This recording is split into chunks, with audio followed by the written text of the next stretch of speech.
Good afternoon, sir. So today in your speech you said that when you had called upon a person from India for their 50th Independence Day celebration of India. Indian ambassador. Yeah, Indian ambassador. Okay, you said unfortunately he did not speak in English and No, he did not speak in Hindi. Hindi. And the first thing he said was, "I'm sorry that I cannot speak in Hindi." Sir, my opinion, or rather I could say what I have seen is in India from the childhood, from your school days, there are rules that you will be fined if you don't speak in English in your college or if you don't speak English in your school. So over here in India, from the beginning, from the grassroots level, we have been taught. Today we have kindergartens where students are not taught, or the children are not taught A, or your regional language, but it is ABCD.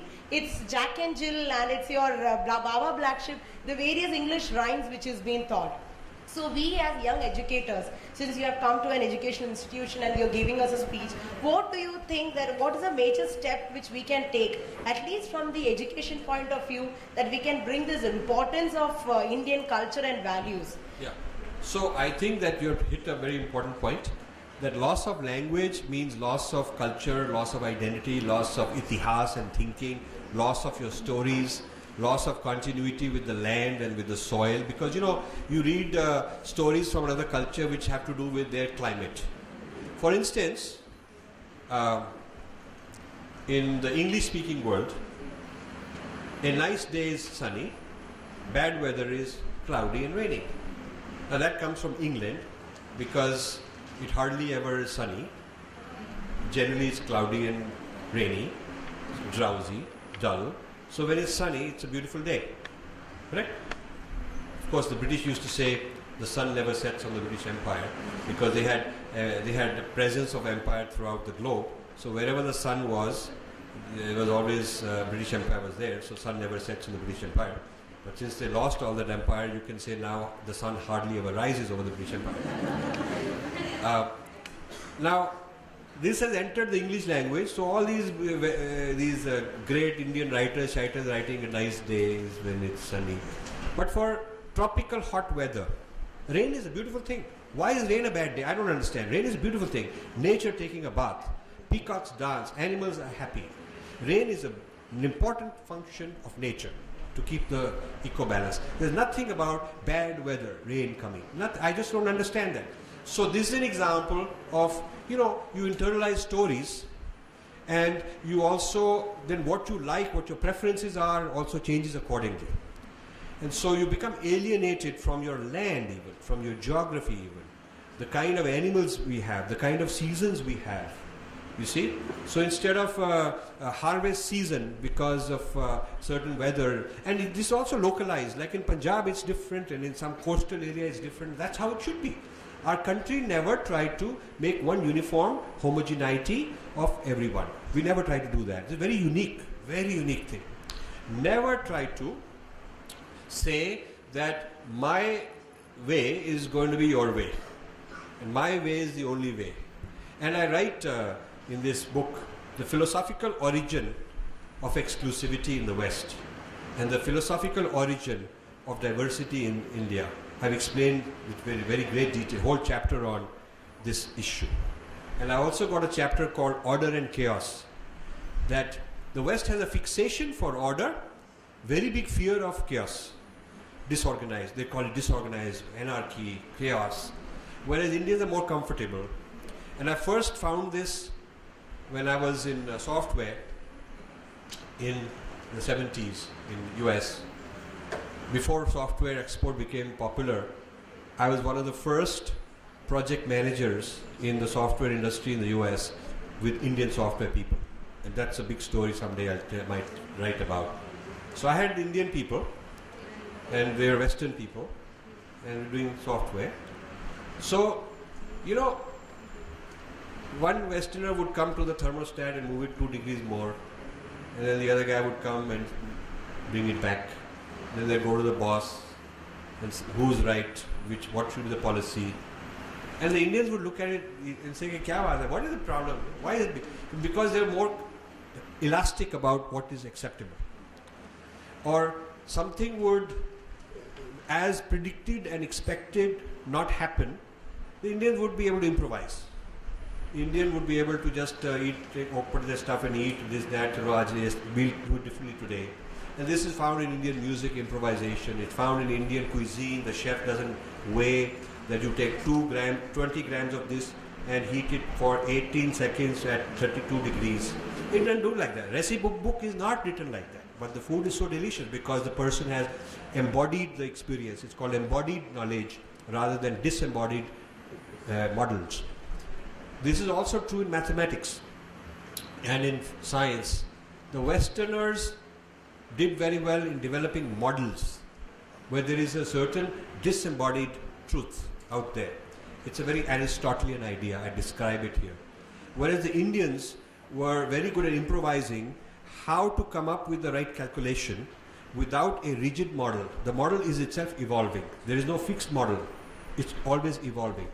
So Indians had some amazing feats in calculating the velocity of light or calculating the value of pi without instruments, without high-tech, measuring devices. Nobody quite understands how it was done. But it was a system of improvisation and evolution through algorithms that kept evolving, algorithms.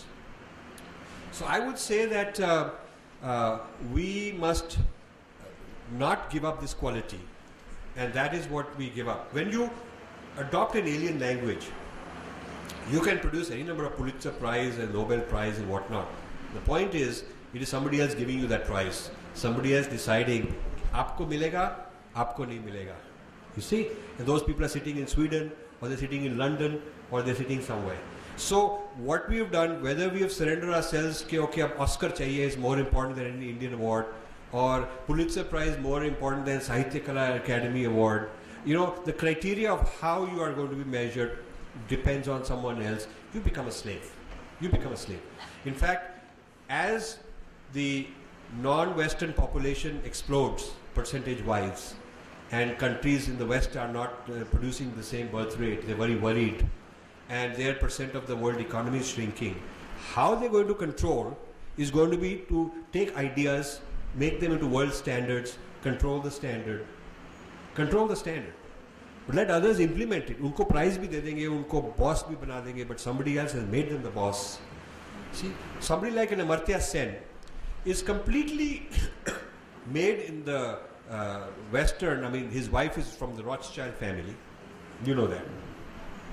And Rothschild family created the Economics Nobel Prize. You know that. Okay? So, theek hai. Good in-laws. I wish, we all wish we had in-laws who were billionaires who sabko Nobel Prize aa denge. Theek baat hai. He's done well for himself. But, Indians, so there are these kind of symbols put up so that all the Indians can go gaga and, like there was this one guy called Bobby Jindal. You might have heard of him. So I wrote an article called The Whitewashing of Bobby Jindal. I wrote an article in the Huffington Post. And then where I showed that he's claiming to represent people of color because the Republican Party thinks they lost because they're too much white and they don't have people of color, and people of color are getting more population. So he's hoisted himself as, I'm representing people of color, but he doesn't represent us as Indians. He doesn't even represent his own community because he's alienated. He's become so whitened and whitewashed that he's hardly a person who can represent us. And then next day I got a call from MSNBC that you come, we'll do a big whole show on Bobby Jindal.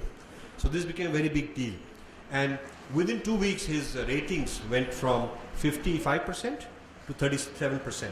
And now it's gone down to 3%. It's all happened in the last 2 months. He's not when they listed the top 10 Republicans and did a survey among the Republicans on popularity, he's very low now. So I'm happy because I thought he was a fraud. That he's basically one of those guys who's just sucking up to, to try and impress them and completely abandoning his own tradition. So we don't want role models like that. India should control the awards. There's a initiative called Dharma Index for stock market. Did you know that? You're a stock market guy. I'll tell you about it. Dow Jones, which is owned by Murdoch, started some decade ago that we will have. They have a Islamic Index of shares. Companies that comply with Islamic law, because Islamic law says there are certain things you can't do and certain things you should do. And so when an Islamic pension fund wants to invest, the Dow Jones Index is a safe place to invest because they've already checked out. So then they thought that is working, so we'll also have a Dharma Index. So they created a Dharma Index. It's run out of London. And they've come up with the criteria of compliance with Dharma in the corporate sector. Okay? And they're going to rate them, produce the ratings of Dharma Index. And so if Mahindra want to be in their good books, then they'll be rated and people can invest, otherwise they'll be considered not part of Dharma Index. Reliance wants to be in. So Dow Jones is going to decide which company and by what criteria has got Dharma. This is amazing, amazing. And so I was very upset at it. I came here and talked to all the gurus who had signed up because they're very smart. They went around giving these guys importance. And our people are sucked up for that. Right? So many of these guys had signed up, our gurus, to add credibility to this Dharma Index. They did not know what the heck is going on. None of them read the prospectus. None of them knew the game. None of them knew the game. So what you are doing is giving control to someone else to even evaluate what constitutes Dharma.